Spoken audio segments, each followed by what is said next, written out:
most feared empire in the world. Now its greatest battle is about to begin. The battle from within. Caesar is dead. The Republic is on the brink of an abyss. I'll raise an army of monsters and I will crucify every last one of those sons of bitches.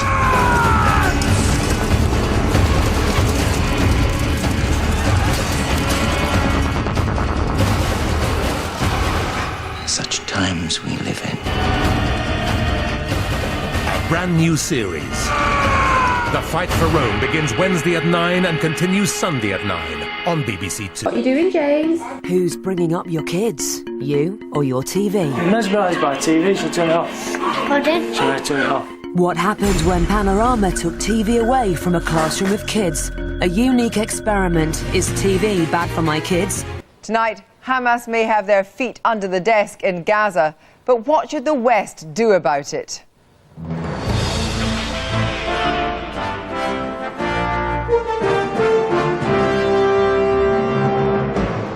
After a week of terrible bloodshed, Hamas now control Gaza in what our Foreign Secretary calls a coup.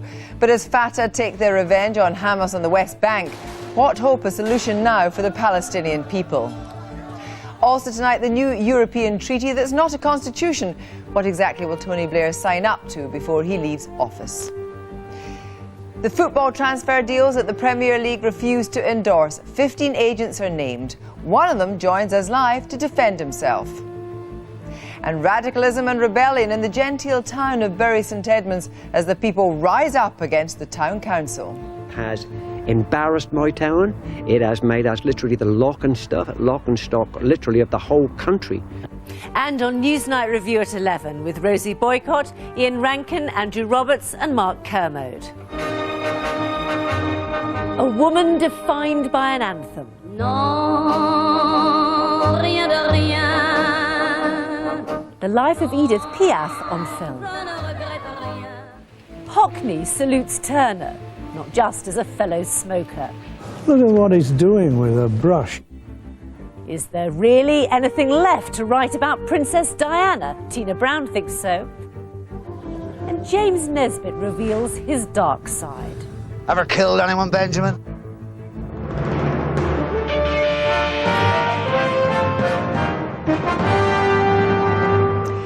Good evening. America, Russia, the EU and many Arab states have rallied behind Palestinian President Mahmoud Abbas today after Hamas drove out his Fatah forces from the Gaza Strip.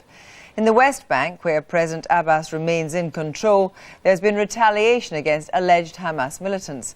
Israel is now considering handing over to President Abbas hundreds of millions of dollars in tax funds currently frozen. But where will this leave Hamas, whose jubilant fighters today blamed the international community for the crisis? Will it force them to soften or possibly lead to the creation of a radical Islamist state? Here's Liz McKean. 6 days of violence have confirmed what last year's election suggested: Hamas rule Gaza. Supporters of the Islamic Party celebrated a victory won not by ballot, but by brute force. The uneasy coalition with rivals Fatah is in ruins as Hamas fighters ransack the compound of President Mahmoud Abbas. He lost all authority in Gaza. But over on the West Bank, he sought to reassert it. Before Friday prayers, he appointed a new Prime Minister, Salam Fayyad, another perceived moderate, in place of Hamas's Ismail Haniyeh, a move that Hamas warns will backfire. We confirm that the emergency government under the leadership of the Palestinian Authority President and the appointment of Salam Fayyad is an illegal government. We will not recognise it or deal with it. The legal government is the National Unity Government led by Ismail Haniyeh. That's not how the international community is seeing it. There's been condemnation in the West for what Foreign Secretary Margaret Beckett today called a coup d'etat that should not be rewarded. We now have an illegitimate mini-state in Gaza where the Prime Minister and his party, Hamas, have done a very bloody coup d'etat also symbolically occupying the legitimate democratically elected president's offices and residence. And then on the other hand, we have now in Ramallah, in the West Bank, a democratically elected and legitimate president who has acted on the basis of the Palestinian constitution or basic law and appointed a new prime minister who is now the only legitimate prime minister. Palestinians are deeply divided. Hamas, sworn to destroy Israel, is in charge of Gaza, while the West Bank belongs to the secular Fatah party, favoured by Israel and the West. What hope now for the establishment of a Palestinian state? I've worked on and off the Palestinian issue since 1970, and I have to say that I've come to the conclusion that a viable Palestinian state is really not in the cards anymore. The changes on the ground by the Israelis, there are between 450 and 500,000 Israeli settlers on the West Bank and East Jerusalem. The separation barrier the Israelis are building, the political weakness on the Palestinian side, the political weakness on the Israeli side, and a lack of will on the part of the quartet, the United States and the European Union. I just don't think that a two-state solution is any longer a viable option. Gaza's border with Egypt remains sealed for a fifth day. These Palestinians are cut off from their families. Their families are cut off from the outside world. As US officials talked of sending in aid to President Abbas's West Bank, Hamas risks creating a pariah fiefdom in Gaza. Diplomats say the situation cannot be allowed to escalate.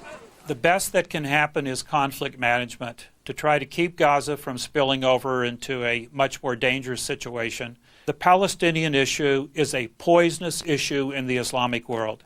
And if one is considered about international terrorism, about terrorism by groups like Al-Qaeda, the longer this continues, the longer that it creates openings for terrorists to attack American and other interests in the region. What is happening in Gaza is happening on a parallel basis with similar violence in Iraq and also the violence we are seeing unfolding in Lebanon. And what I fear is that what is happening in Gaza will unfortunately reinforce these dark developments. In the West Bank town of Nablus, Fatah militants rampaged through Hamas offices, trashing all before them. Hopes of progress are also in ruins. Peace with Israel unachievable until Palestinians are at peace with each other. Liz McKean, well, we asked the Foreign Office for an interview, but no one was available tonight. But we're joined by the Labour Chair of the Foreign Affairs Select Committee, Mike Gapes, and the Chair of the Conflict Resolution Think Tank, Forward Thinking, William Sieghart. Mike Gapes, first of all, do you think that the Quartet's approach to Gaza is to blame for this? No, it's not to blame. The tragedy is there is a civil war going on between two different organisations amongst the Palestinians. I don't think you can blame the international community for the situation, but clearly if in different circumstances, if this government of national unity had continued and if the government of national unity had accepted the points the Quartet was arguing for explicitly, then the Quartet would have helped it. But we accept that Hamas was democratically elected. So was President Mahmoud Abbas. And the reality of the situation is that there was a government of national unity formed with the support of the Quartet and the British government. Well, William Sieghart, you've spent a lot of time. What have you been doing in Gaza? Well, I've been talking to all the parties, as well as on the Israeli side as well, over the last 3 years. And what's your reading of this? Well, I disagree with Mike. I think we, the West, made a terrible mistake when Hamas won the election. We should have recognised the legality of it, and we should have engaged with the Hamas government. I think one of the problems in this is that there's a very emotive line that people say we shouldn't talk to terrorists, and I'm not sure that we shouldn't. And in fact, in reality, we always end up doing it. Engagement doesn't have to mean endorsement, but in the end, if you're going to resolve any kind of conflict, you're going to have to talk to people. Yes, well, I want to put that up with Mike Gapes, but also what part of the problem here, of course, is that Hamas hasn't recognised Israel. Well, no, but they would respond by saying that there are plenty of extremists on the Israeli side who don't recognise a Palestinian state. There is previous in terms of negotiating with terrorists, isn't there? Yeah, but in this situation here, what Hamas was asked to do was not to renounce its own aspirations. It was asked to agree to renounce violence and to also agree to accept the former undertakings agreed by the Palestinian Authority in the previous negotiations with the international community and the Israelis. And I believe that that was not an extreme position to hold. But you could say that we know that the coalition is in back channels, but is in negotiations with some Iraqi insurgents. Now, they haven't agreed to renounce violence. No, but in the context of this Middle East situation, there is no way you're going to get a solution to this unless you have a dialogue and a negotiation which agrees to have a two-state solution. Everybody knows that. And Hamas was going not as far enough. It almost went that far with the discussions with the Saudis, the meeting in Mecca and the establishment of the National Unity Government. They were almost there, but not quite. And then they started firing Qassam rockets into Israel.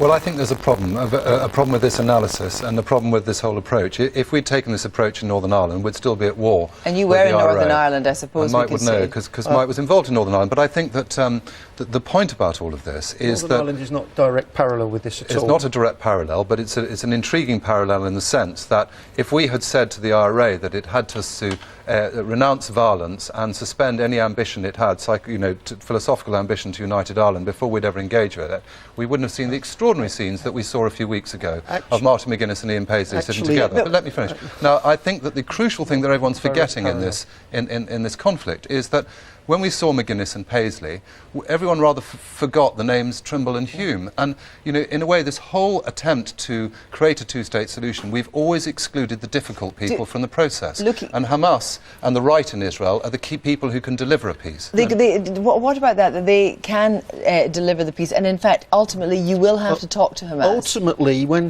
the moderate forces come through, hopefully we'll get back to a negotiated solution. But the problem at the moment is that the Hamas has carried out, as Margaret Beckett said, an effective coup in the Gaza Strip. And that undermines the National Unity Government that they signed up to. The Saudis, the Egyptians are absolutely furious that this undermines the Arab Quartet and its efforts. This is probably a victory for the Syrian and the Iranian influence in the region, and it undermines moderate Arab governments. Well, it's a very serious situation. Let's look at the life for all ordinary Palestinians. Now, Israel have said that they will unfreeze the hundreds of millions of dollars that they've been withholding. Do you think that had they unfrozen that a lot earlier, we might not be in this state because people feel very much under siege? I think there are lots of contributory factors, and I'm not sure that it would have solved everything. But the European Union, and through the temporary international mechanism, has put more money into the Palestinian authorities than there was before, which in a way has partly compensated for some of that Israeli money that was held back. In a word, both of you, the possibility of a three-state solution? I hope not. I believe that we need one Palestinian state, and we need it alongside a state of Israel. If we bring all parties to the table, we could still have a two-state solution, but we're really running out of time now. Thank you both very much indeed.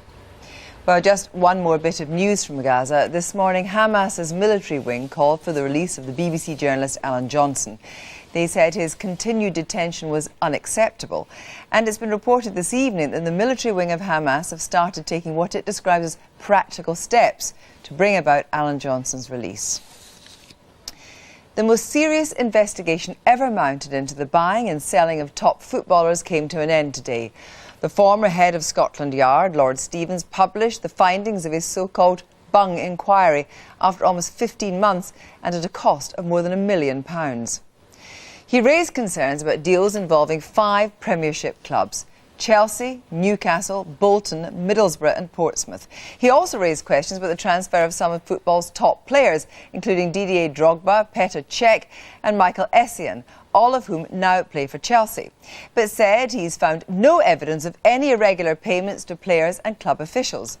Lord Stevens expressed concerns about 15 agents and 17 transfer deals, naming the super agent Pinhas Zahavi, and the inquiry suggested a possible conflict of interest between former agent Craig Allardyce and his father Sam Allardyce, a former manager of Bolton Wanderers.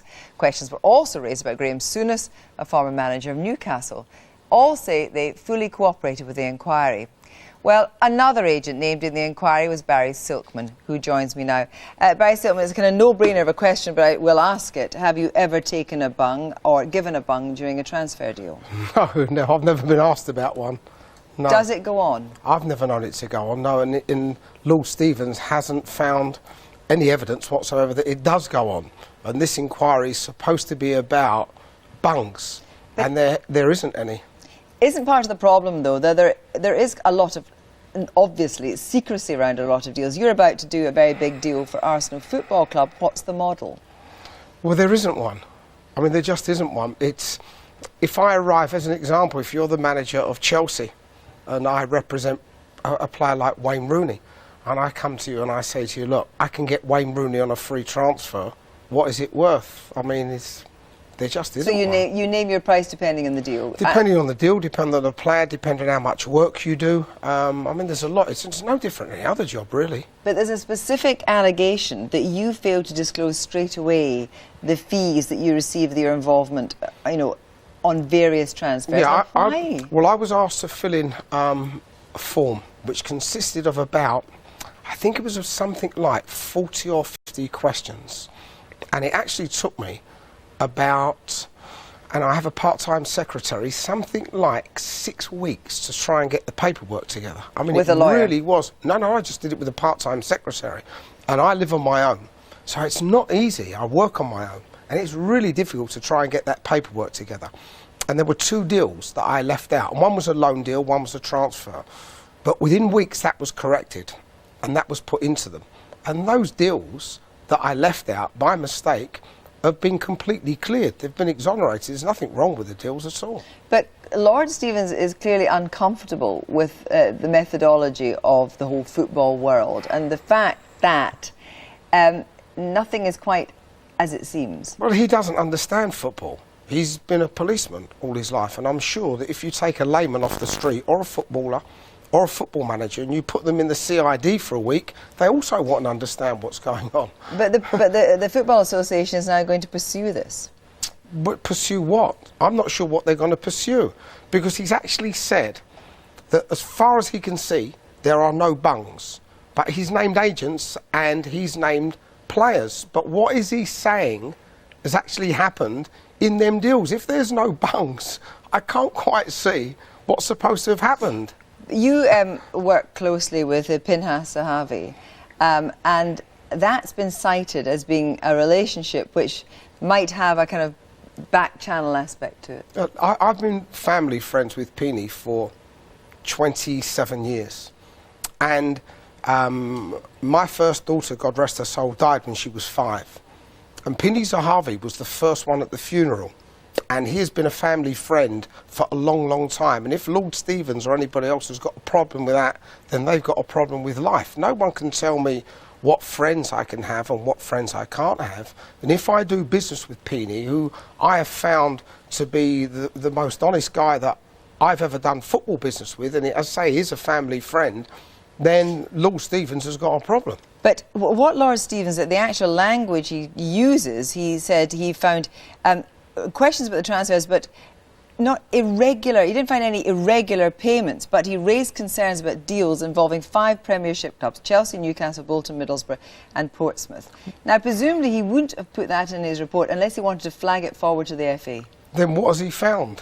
I mean, he's actually said he can't find any irregularities, but here are 5 clubs and 5 transfers. So maybe he should actually come and say what he actually is saying. And when are you going to clinch the Arsenal deal?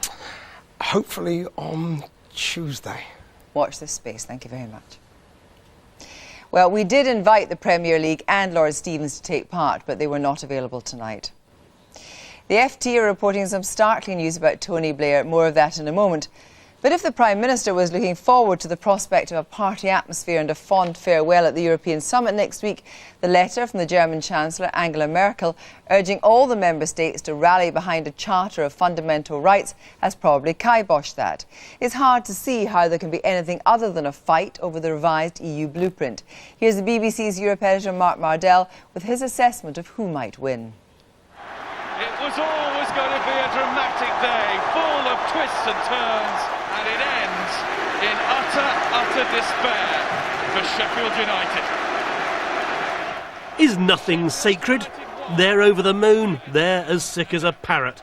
Sheffield United relegated from the Premiership, and footballers used to leave defeat there, nursing their avian queasiness.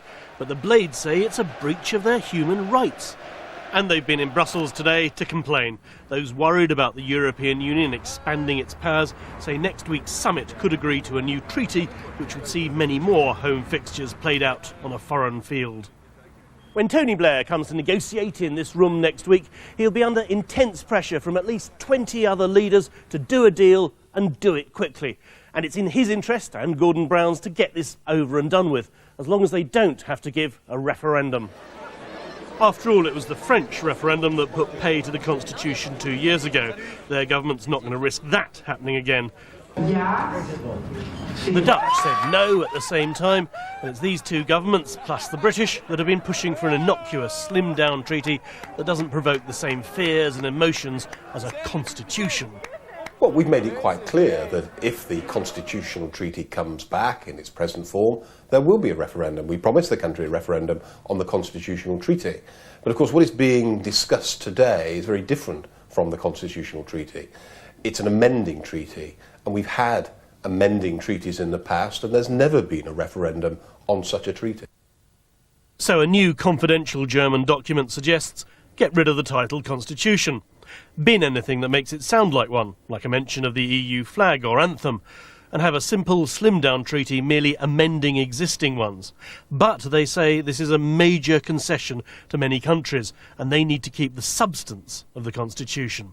That includes a lot that worries the government, like making the Charter of Fundamental Rights legally binding, giving up the veto over police and justice, and the creation of a European foreign minister.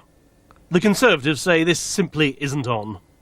Well, in our view, any new treaty that transfers more power from Britain to the European Union requires a referendum. And we have to bear in mind here that the government promised, the Labour Party promised in their election manifesto, that there would be a referendum on the European Constitution. So now trying to bring parts of that in by the back door, as it were, and so you don't need a referendum after all, is not going to be acceptable. You have to remember this isn't as crude as Brussels versus Britain. Many countries think a bigger, more powerful European Union makes them stronger as well. 16 had formally backed the old constitution, 4 more haven't, but like everything in it, a lot of European politicians cherish the flag, the anthem and the ideal, and think too often Britain drags them down to the lowest common denominator. I think we should retain as much of the substance of the current treaty as possible. The UK has a tendency to put down a lot of red lines. I'll put down my own red lines. The EU needs to have a legal personality. The EU needs to have fundamental rights. The EU needs to have majority voting. Otherwise, that treaty won't fly. The British government apparently does have a united strategy. Brown and Blair have been talking regularly, 5 times in 1 week, I'm told. Still, negotiating is a tricky business. This is where the formal business takes place, but of course a lot of the hard bargaining happens out here in the leaders' bar. And whilst Tony Blair and Gordon Brown are talking very closely, Mr Brown's a bit worried that in the dead of night under pressure, Tony Blair might sign up to something he can't stomach. And he doesn't want his first few months as Prime Minister dominated by a row about Europe and the question, does Gordon trust the people? Mark Mardell, well, according to the front page of the FT, as we said, there may be another job in prospect for Tony Blair in Europe. And I've kept Mike Gapes here just to have a quick comment on this FT story. Push for Blair as new EU president. Apparently, Nicolas Sarkozy is lobbying like fury to get Tony Blair this new job, which may not be a job that he wants. What do you reckon? I think it's a good sign of good British-French relations, but I think it's extremely unlikely. It's extremely unlikely, but I'd just like to say before we finish this, what Downing Street is saying. Downing Street is saying, in the past, the Prime Minister made it very clear that he does not want to return to frontline politics. Now, Bury St Edmunds is a hotbed of radicalism, whereas you perhaps thought you would never hear. But at the very moment when the government is considering a white paper promoting the devolution of more power to district and parish councils, and the Conservatives are considering the call today by Michael Heseltine for all-powerful directly elected mayors, there's one part of England less than happy with devolved power. In Bury St Edmunds, the town council has come under heavy flack after just 4 years in existence, and in its genteel tea rooms, an almighty row is smouldering. We sent Stephen Smith to find out.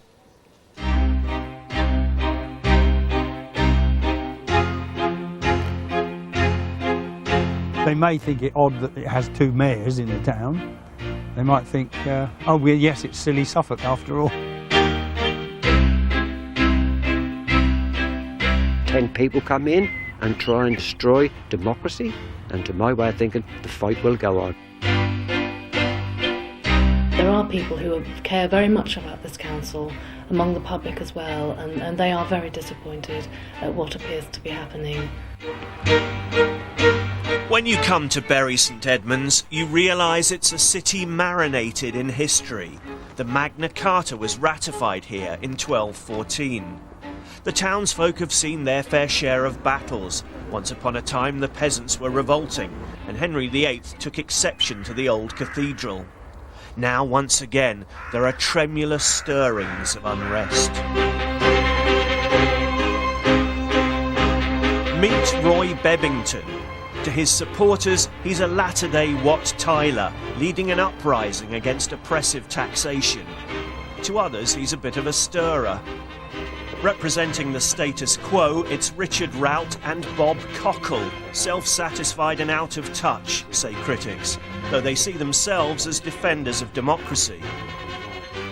Holding the ring is the doughty Linda Shearer, embattled town clerk, who's been glad of the presence of police officers during stormy council sessions. I happen to think that the first thing they did once they were elected 4 years ago was to pursue self-aggrandisement, i.e., yes, we'll call ourselves mayor and town mayor, we call it a town council, and they spend a few £1,000s on a chain of office. It has embarrassed my town. It has made us literally the lock and stock, literally of the whole country. It's happened very swiftly, and it is quite unsettling, but one soldiers on. Now pay attention, we'll be asking questions later. What happened was this. A few years ago there was a referendum to see if the people of Bury would like a town council. They said they would, even though they already had a borough council. One of the men who set the new council up was civil servant Roy Bebbington. Now retired, the same Roy Bebbington has decided the council was a terrible mistake. So he got himself elected onto it on a mandate to scrap it. You're like Frankenstein trying to nail the monster, aren't you? I've never heard it put that way, but yes, I suppose that's so. The town council costs far too much money to run, and for what it does very little, provides a few litter bins, runs allotments like these in the town, puts up a few Christmas lights, but costs about £200,000 a year to run. One of the things Roy and his supporters don't like about Bury Town Council is that they elect a mayor. What's wrong with that, you might say? Well, Bury has a perfectly good mayor already, who sits on the borough council. No one seems to understand it. We've got two mayors, which is a bit unnecessary. It's surplus, I think. Do you have any idea how many mayors you have? Yeah, we've got town mayor for the town council and one for the borough. There was a big sigh there when you told me that. Yes, well, one too many. Just the one mayor will do us fine. But the current incumbent has reduced the traffic jam of mayors in Bury by declining to take up the role. His seals of office gather dust. You'll never guess who it is. Yes, it's Roy Bebbington himself. He's officially the mayor because his party is the largest on the council. One former mayor is so disgusted he wants his baubles back. The hat, the cravat and the gloves are mine, and they were given to me by a mayor in my first year of office, and I would like them back. Right. When you've got two people parading round in all the trappings of mayor, and the voters don't want it anymore. I quite agree with that, but you agree that they don't want it? To a certain extent. However, not only myself but my other colleagues as well have been inundated with people to say that we do need a town council. Very shortly there's going to be... So they can't make their minds up? No, I'm not undermining their intelligence. What I am saying is that if I was to put a piece of paper in front of you to say I'm going to do away with council tax, you would vote for me. But what about that tax? Are the councillors busily wetting their beaks, to use the resonant Suffolk coinage? No, every penny's accounted for, it seems. £60,000 went into Christmas lights, £30,000 of which was raised in donations. £9,000 was spent on the Bury and Bloom initiative. £20,000 on the town centre management scheme, £5,000 on street wardens, £10,000 on community grants. The town council plays a powerful role in the good of this town. Battle was joined at a turbulent council meeting where Bob Cockle's nemesis Roy Bebbington tried to abolish the council there and then. We have it on good authority that there were raised voices.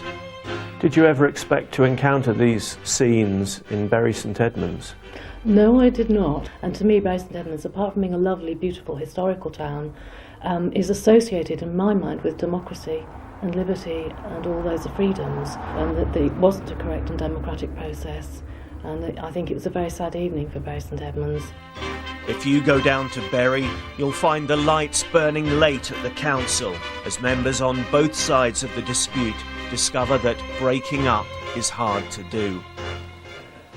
And of course we'll make sure that Stephen Smith returns to Bury St Edmunds to find out just what happens with that motion to abolish the town council. In a moment, Newsnight Review, but first a roundup of today's other headlines.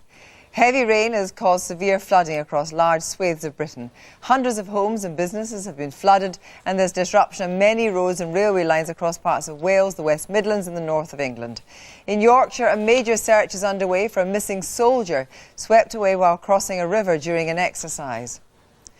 Michael Barrymore has been released without charge from an Essex police station tonight after being arrested on suspicion of murder. The entertainer was taken into custody yesterday as part of an investigation into the death of Stuart Lubbock. Tomorrow morning's front page is beginning with the Times, that football bung story. Police will investigate corruption in football.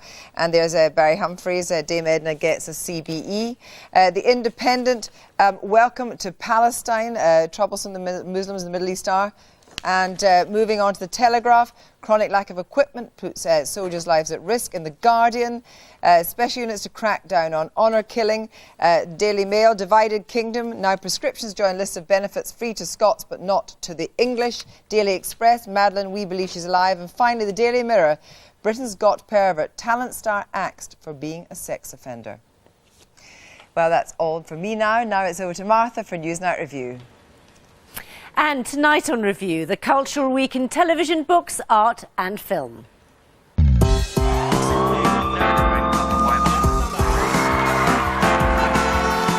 The life of the Parisian sparrow on film.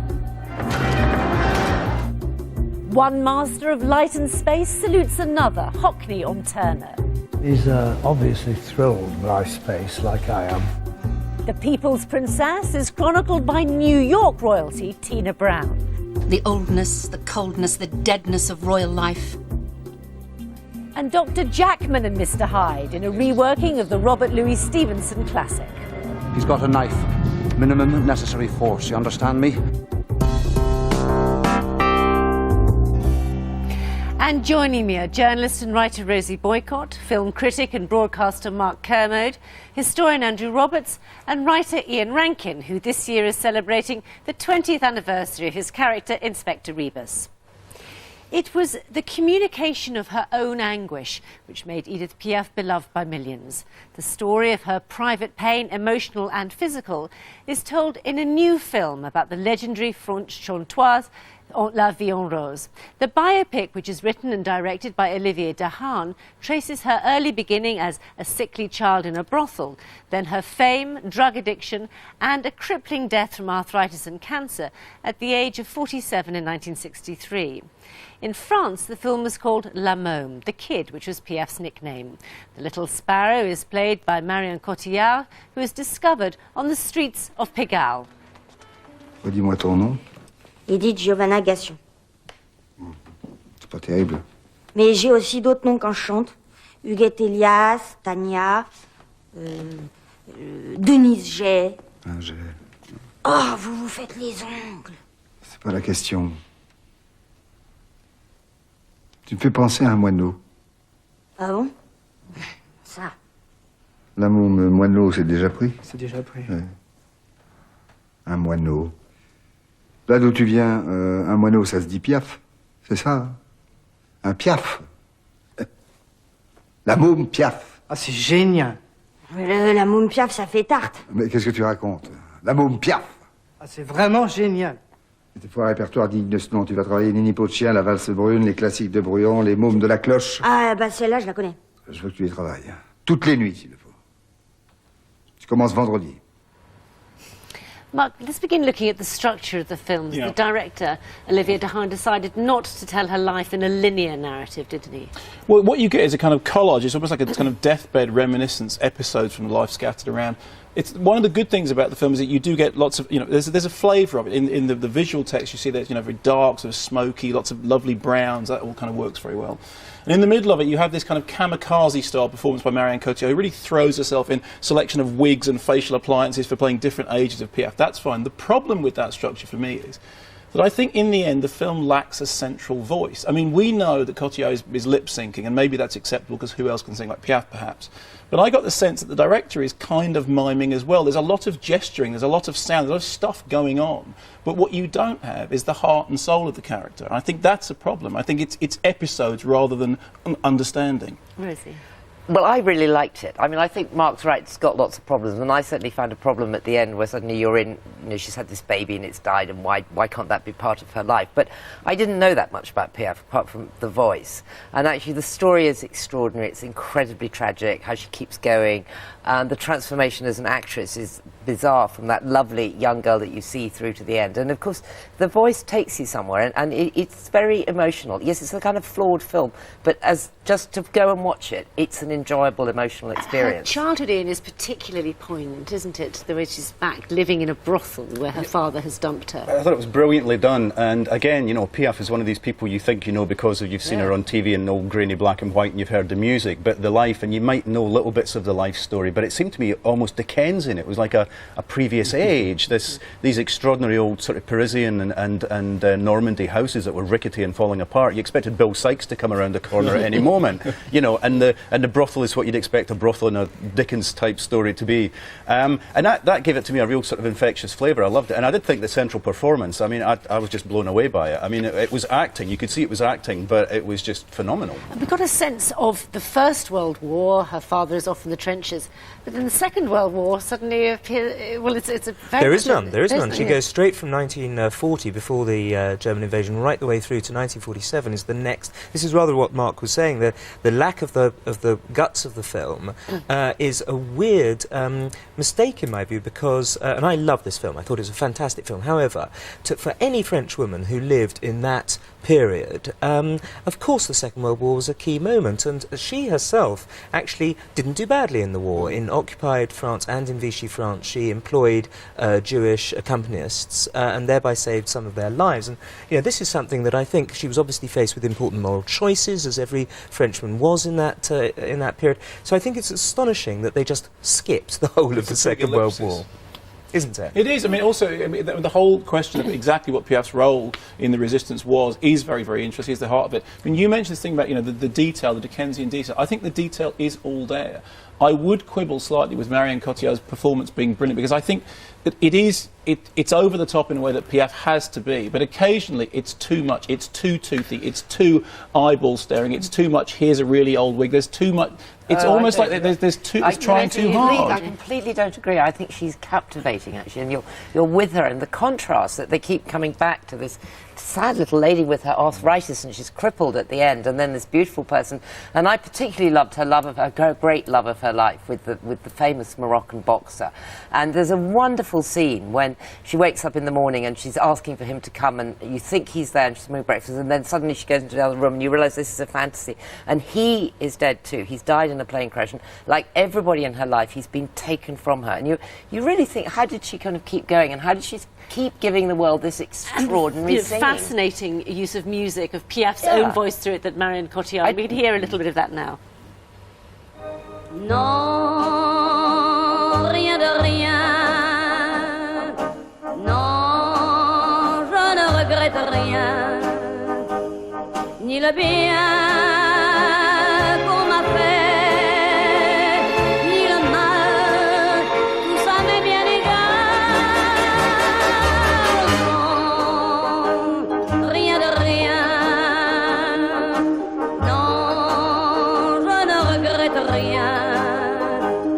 C'est payé, balayé,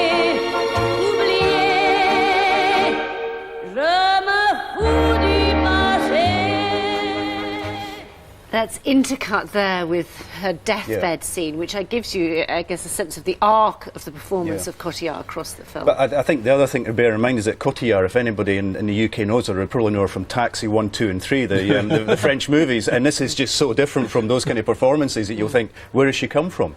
How come we haven't seen her in anything else? Because you know, she's very watchable. We will see a lot more of her, I think. Certainly, probably on the Oscars. At the Oscar ceremony. But that is an awards-courting performance. That's the whole point, and that's my problem with it. Because it's saying, "Give me an Oscar." It's not Joaquin Phoenix and Walk the Line. It's not Gary Busey and the Buddy Holly story. It's a performance that says, "Give me an Oscar." It's a performance that says, "I've stepped into this woman's shoes and I've done it wonderfully." And her.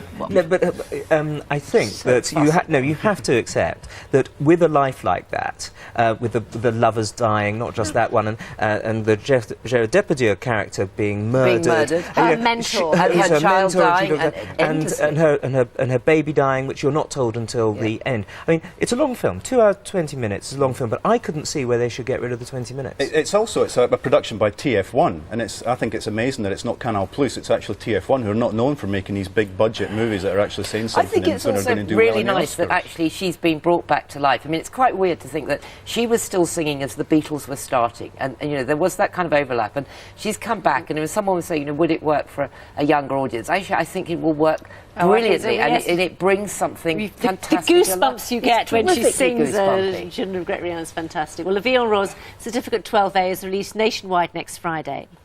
As a young artist in Bradford, David Hockney eschewed watercolours. His imagination was caught by the power of acrylic paint and the bright sunshine of California. In later life, Hockney's returned to his English roots and more traditional pictures. That drew him to co-curate a new exhibition of Turner watercolours at Tate Britain, using his artist's eye and instinct to group the work, which includes the Blue Rigi, which was saved to stay at the Tate last year. Like his 19th century inspiration, Hockney too paints landscape on location. He's been working on giant canvases of East Yorkshire woodland. Some are on show at Tate Britain, and the largest, Bigger Trees Near Water, on 50 canvases, is on display at the Royal Academy Summer Exhibition. Hockney took me around the Tate show, starting in the room Beginnings, the Turner watercolours he'd selected.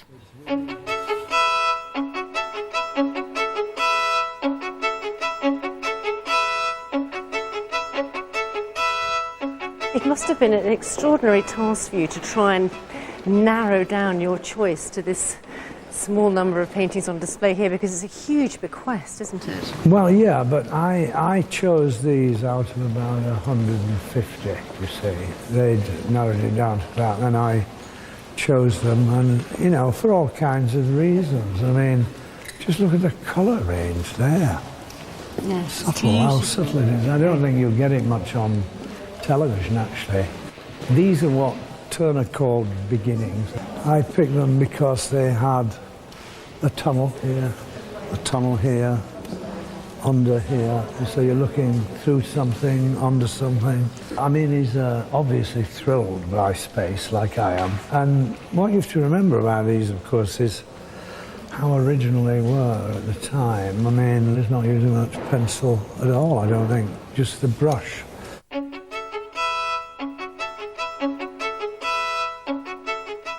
Do these paintings have an emotional appeal? You've talked about them speaking from the heart. Well, they do. I mean, you think, well, he's telling us about his feelings here that are quite strong, aren't they? In what way?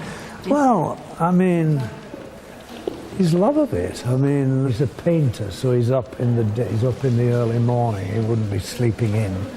He wants light, and he's obviously very excited by it. Was it thrilling for you to go through all of these paintings, curating this exhibition? Well, it was a bigger turn-on than I thought, which made me want to get back to Bridlington painting, actually.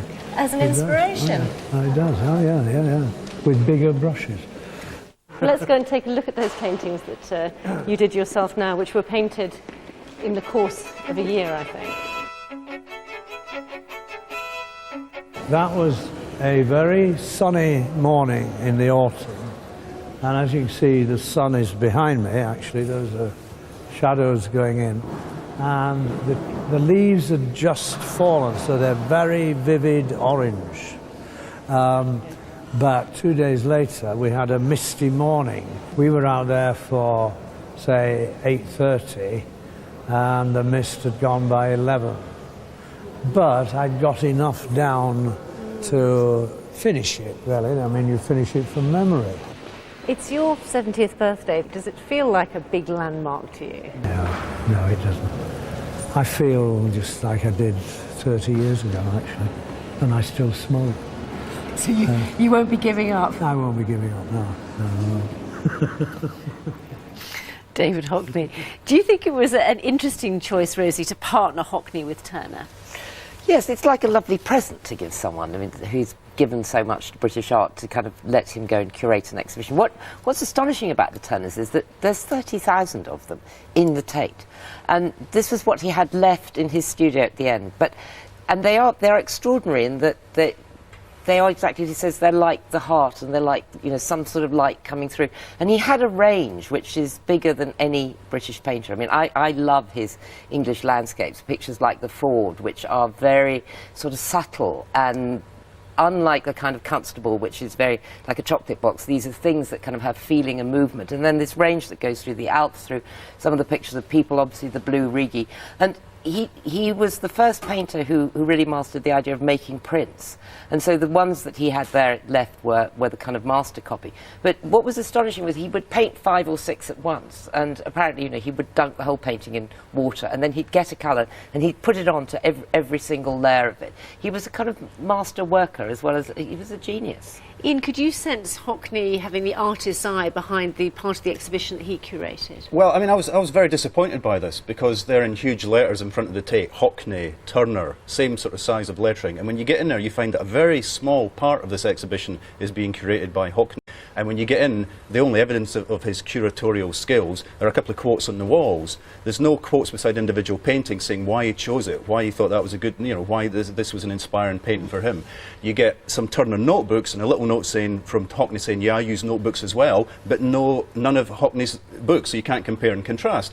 So I got very little sense of why these had been chosen, and every other room you went into was being curated by someone else. In very small letters it would tell you who it was being curated by. And the sense for the visitor going in the first time is that this whole exhibition is being created by one man, but it isn't. It just isn't. And we're so familiar with the large Turner oil paintings. Was the range of his watercolours, was that a revelation to you?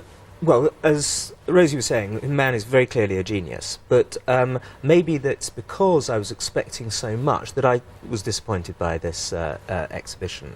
I also couldn't see like Ian, I couldn't see the Hockney input particularly.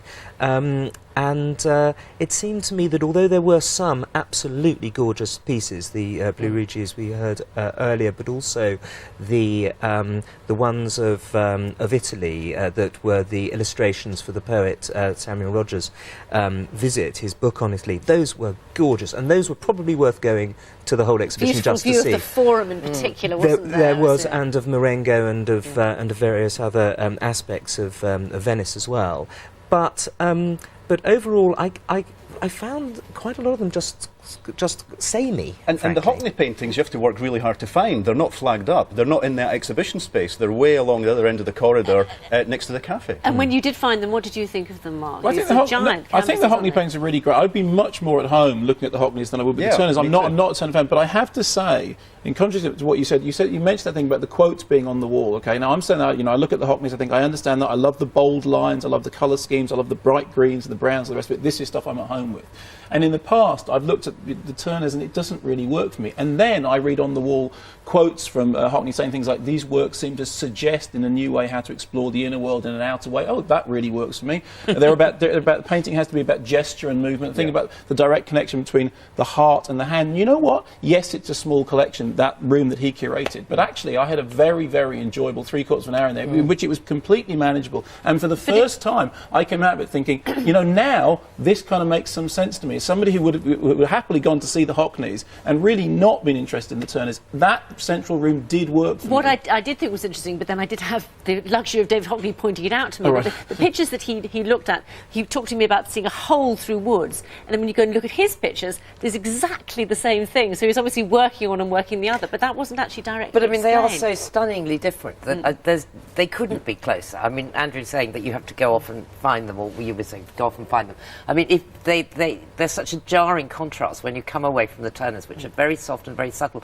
and in a way allow you to bring your imagination into the painting. And I find especially when you look at some of those alpine scenes and the bridges and the Devil's Bridge, you know, you start to see people on them. You get involved. Whereas Hockney make those paintings, they're very much there, and they are what they are, and I think I just wanted deny more. you in a way. I just wanted more. I just want, you know, if this is a proper curating job, I want more information. Yeah, but I want what's lovely about the essays fact on it. that I want Hockney walking but going around they've with opened pictures. this up. They are going to revolve this. There's They're no only going proper to bring catalogue. these out for 6 months, and then a new lot are going Because to for come back. conservation reasons, they can't Yeah, show and I mean, them the at all Tate for originally, this. Tate Britain was built really to house the massive collection that we have. And there's something very interesting. I mean, when Ruskin went into his studio after he died, for instance, he destroyed all Turner's paintings of prostitutes because he thought this would damage his reputation. And it's incredibly sad that in fact, you know very little about the private There is man. such You have to kind of, you know, interpret it through We should that. point out it is free. It's free. Yeah, it is free. It is All free. right. It is free, and the You still felt free shortchanged. and the free Hockney on Turner continues at Tate Britain until February next year. In his notorious funeral address, Charles Spencer said that the greatest irony about his sister Diana was that a girl with the name of the ancient goddess of hunting was, in the end, the most hunted person of the modern age. 10 years after her death, the hunt's still on. Channel 4 has just screened a documentary with controversial images of the car crash. Ian McNamee has just published 1223, a fictional, conspiracy-led account of her death. Now, Tina Brown, the former editor of Tatler, Vanity Fair and The New Yorker, has just published her own account of the princess's life, the Diana Chronicles. Brown's acknowledgements read a bit like Who's Who, thanking Tony Blair, Jimmy Chu, Henry Kissinger and John Travolta, amongst others, for help with her account of the modern myth, which still obsesses the world.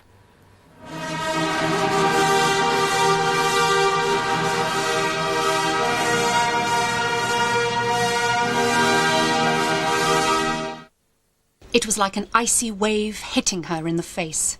The oldness, the coldness, the deadness of royal life, its muffled misogyny, its whispering silence, its stifling social round confronting sycophantic strangers. This is how it would be until she died. Nothing else can explain the violence of her panic. As a former member of Prince Charles's staff put it, she saw she was going to become like the Queen, possibly the loneliest woman in the world. We have put her living in the tomb. Edgar Allan Poe's line from The Fall of the House of Usher is how the 20-year-old Diana Spencer experienced the days after the sound of trumpets in St. Paul's Cathedral had faded. When I think of the young, beautiful, newly married Princess of Wales at this time, I see her sitting up abruptly in the middle of the night in the Spartan spaciousness of her bedroom at Balmoral and uttering a long, blood-curdling scream. Andrew, you were one of the people interviewed for the book. You knew Princess Diana. How does the portrayal of her in this book, how does it reflect the reality? Well, I think it's quite a harsh portrayal. Sorry.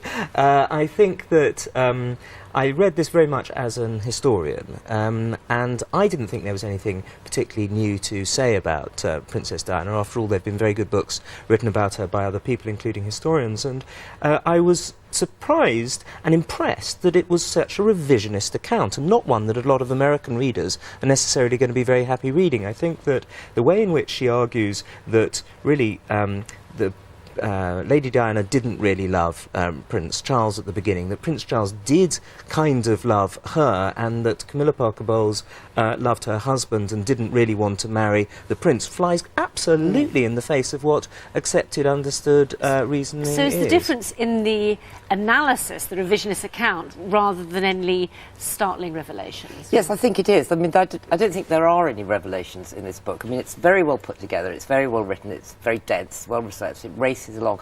But at the end of the day, you come away feeling this is a really horrible world that she's painted. I was intrigued that in all this long list of acknowledgements that you mentioned, it doesn't seem she actually talked to any of the, so to speak, ordinary people who were very affected by Diana's life, almost as though they were kind of beneath the subject. And what's come out is a view that seems to me pleases the royal establishment now, and it actually gives a very good light to Charles, gives a very good light to Camilla, gives a very good light to a lot of people.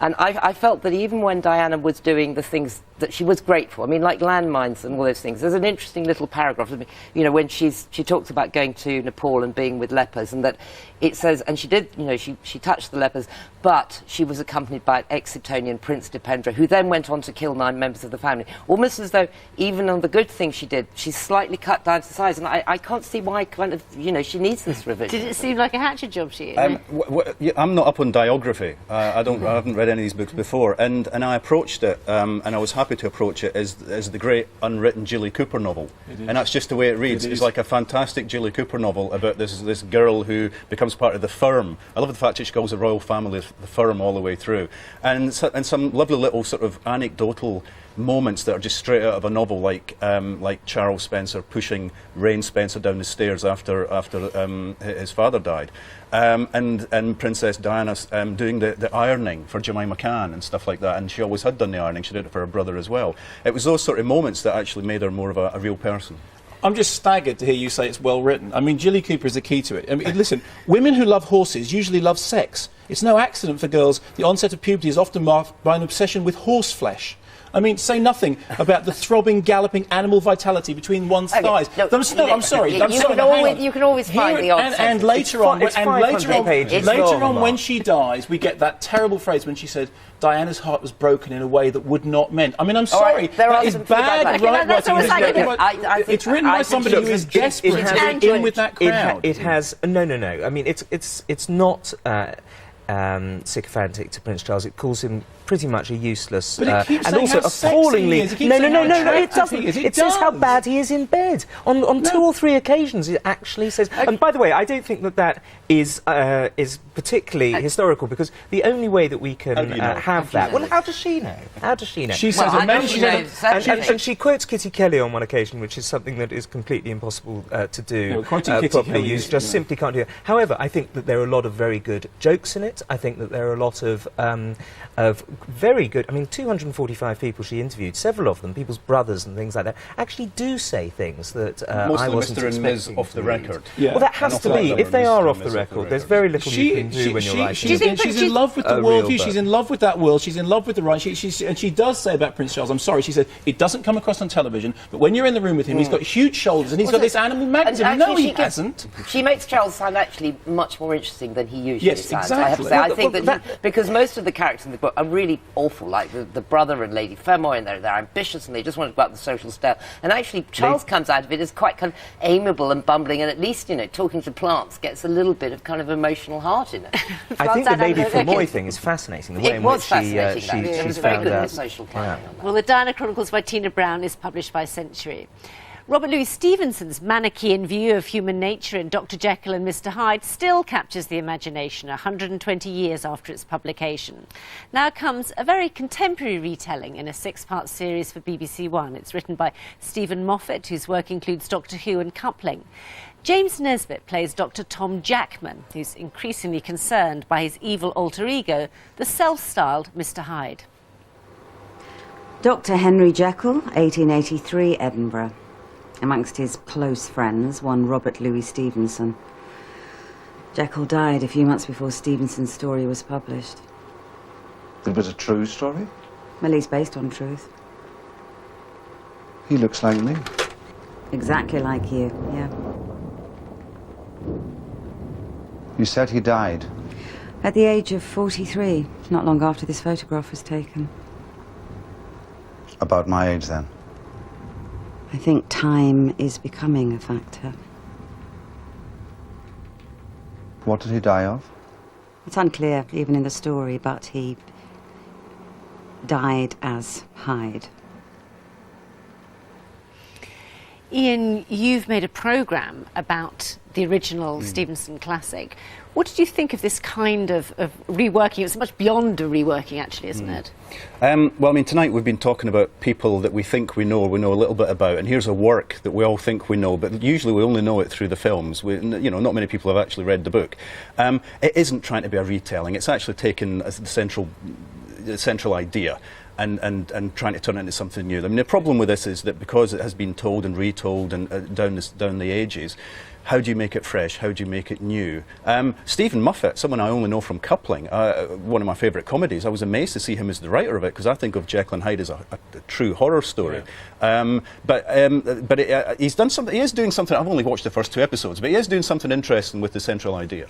I suppose he is mixing in a way horror and comedy, isn't he? He is, and I think that's the uncertainty for me. I mean, the problem with it is, I believe in James Woods' character when he's being the good and troubled guy. When we go into the evil side, there isn't enough darkness in that evil side. He very much plays that character, the Hyde character, like Jim Carrey doing The Mask. There's smoking and all that sort of stuff, and it's actually not dangerous. And the problem is, the story is completely unbalanced if you don't have terror at the same time as you have affection, if you don't have humour balanced by genuine horror. At the moment, I've only seen the first 2 episodes. There is not enough of the darkness in there. Now, it is entirely possible in later episodes we will get that, but so far we haven't had it. I've only seen 2 episodes, and I have to say I'm not going to see the third.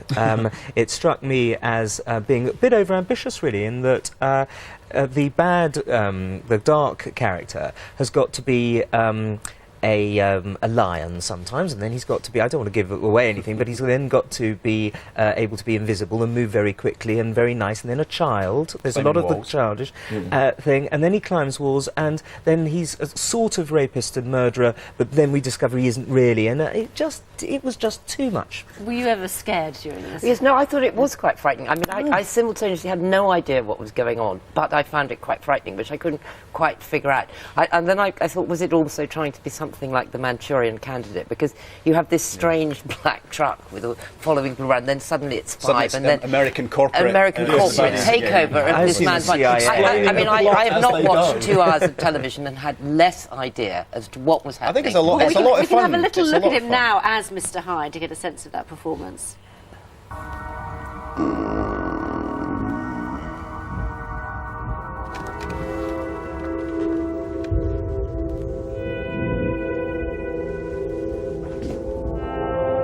So here's the deal. Here's the job.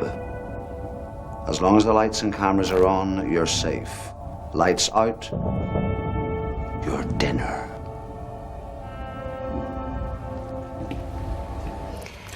Jimmy Nesbitt's well worth the price of admission, I think. I mean, I'm going to watch the rest of it just for his performance. I think this is the best stuff he's ever done. Why do you think we're still so interested in this idea of the alternating good and evil in one person? I think because you can read an awful lot into Jekyll and Hyde. You can say it's about the creative artist, about the sort of schizophrenia that goes on in a creative artist.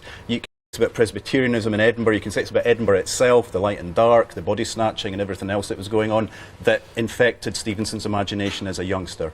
You can say it's about good and evil and the propensity we have to contain both within us. And, what would make you do an evil act, commit an evil act. You can say it's about drug addiction. You can say it's about alcohol. There's lots of things, and because you can keep reading these things into it, it continues to... But the interesting thing about this adaptation is so far as we've seen it, they've actually gone out of their way to say it's not that one's the dark side, they are actually 2 completely different characters job sharing in a body, and that is quite an interesting way of taking it, saying it's not ego in it, it's something else. But one of the sides isn't scary. No, I agree. That's absolutely the problem, yes. The generally agreed problem. Well, Jekyll starts on BBC One tomorrow night at 9 o'clock, and immediately afterwards on BBC 4, you can see Ian Rankin's programme on Robert Louis Stevenson's Dr. Jekyll and Mr. Hyde. Thanks very much to my guests, Ian Rankin, Andrew Roberts, Rosie Boycott and Mark Kermode. Review takes a break next week for special coverage of this year's Glastonbury Festival.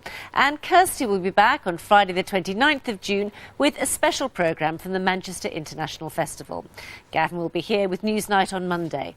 Until then, from Kirsty and me and all the team, have a very good weekend.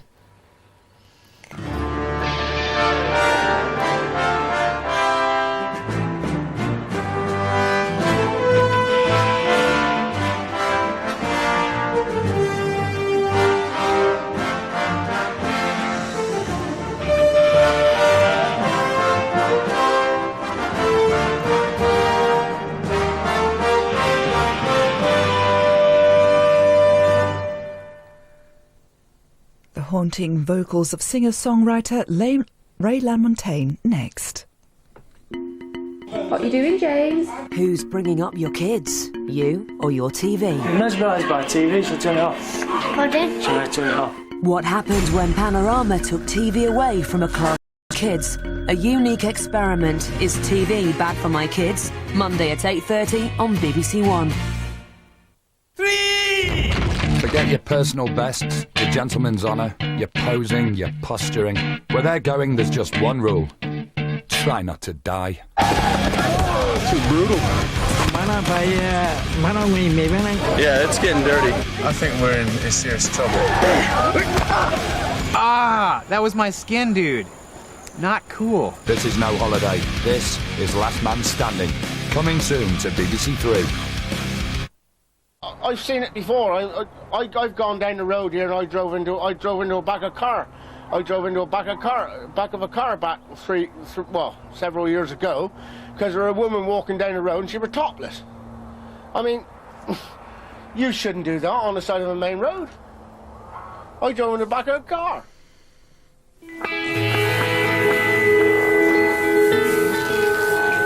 Revenge has an unexpected outcome in our movie In the Company of Men in an hour. First, the BBC 4 sessions come to BBC 2, bringing us a distinctive talent, Ray LaMontagne. Hello everyone, I'm your new consultant. His heart rate's dropping. I don't know why. She wants to kill me! You know as well as I do, it's no good. So what? You still keep trying? Casualty, Saturday at 8:05 on BBC One. The past is another country, full of stories you can only imagine. Some facts, but there's an awful lot of conjecture. It's not quite what you expected. No, it's not what I expected at all. Who Do You Think You Are continues with John Hurt. I'm not who I believed I was. That really upsets me. Thursday at 9 on BBC One. Peter thinks if he saves a cheerleader, he'll save the world. I don't know if I can, but I have to try. You're gonna get yourself killed. Stop. Do you have any idea what we're up against? Find Siler, take him out. Heroes continues tomorrow at 9 on BBC Two. Revealing a funny, sensual and surprising snapshot of Britain's sexual preoccupations, The Sex Lives of Us, Thursday night at 9:30 on Radio 4. Tonight at 10, a warning that the long-term future of the NHS could be in doubt.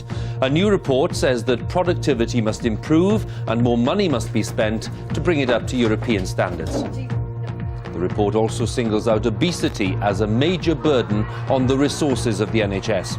It's a real worry because nobody's quite sure what it'll mean for the cost of diseases like diabetes and then eventually heart disease and other cancers. We'll be asking whether the NHS is likely to get an even bigger share of public money. Also tonight...